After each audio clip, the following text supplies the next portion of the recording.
Alright guys, welcome back to another video. It's your man Jay Will. So two great phones, two titans in their own special way.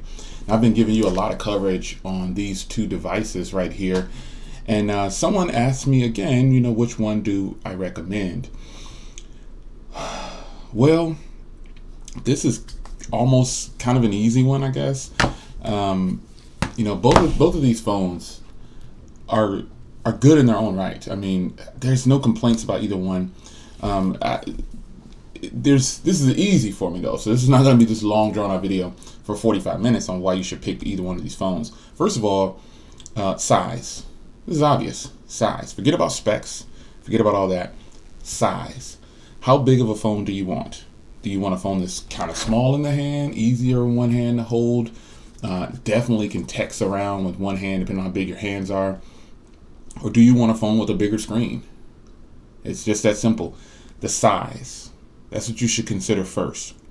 Because pretty much these phones are the same except for a few key areas. I mean, you get a different camera, you get a bigger battery, you get a bigger screen, and you get a different processor.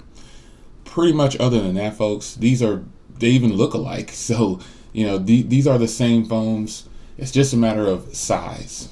Which one should you buy? And seeing as though I have them both here in my hand, these are both very affordable.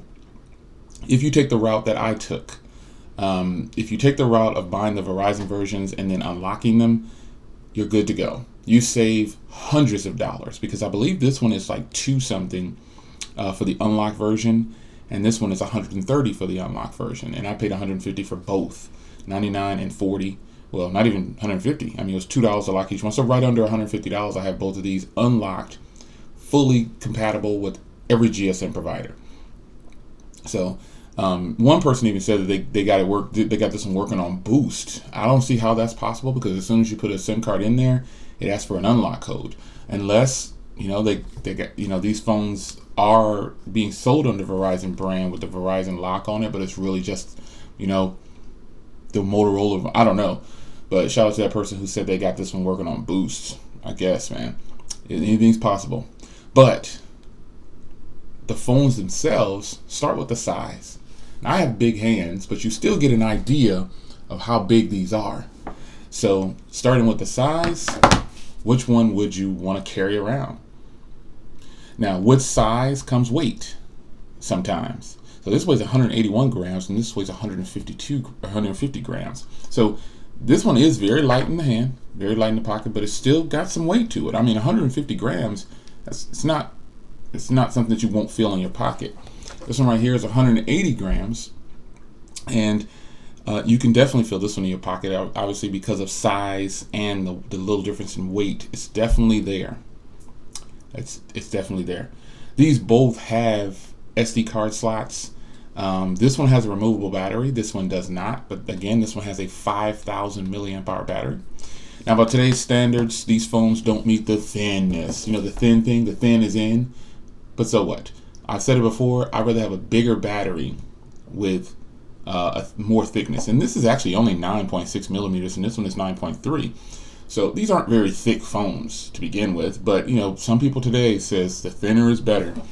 I don't so much live by that rule, but to each his own. So size, screen size, I mean, we're talking about the average consumer or the techie, but more so I'm talking to the average consumer. That person out there who's interested in having a quality device with good battery life and some pretty decent cameras, I might add. These phones are almost a complete package for the average consumer. Because what does the average consumer do?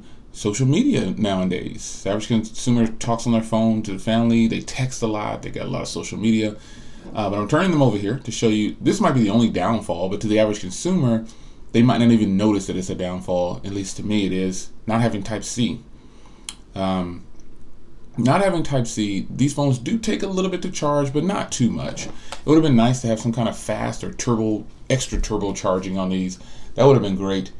But no, it says fast charging, but now this one actually charges kind of fast.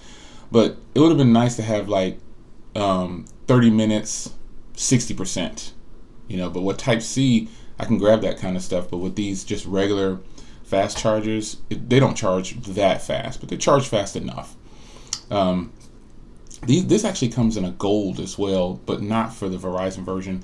And this one comes in a fine gold as well, but again, not for the prepaid Verizon version. So I don't believe it does in the prepaid. But overall, my pick is definitely the Plus because it's bigger. It's got a huge battery, and I'm killing the battery game right now. Let me see what my battery is on here. I haven't charged this phone up either. So it's been almost a day and a half. Says I've got 15 hours left, which I actually probably really do. And then I'm at 7 hours, man. It's crazy. I'm at 7 hours.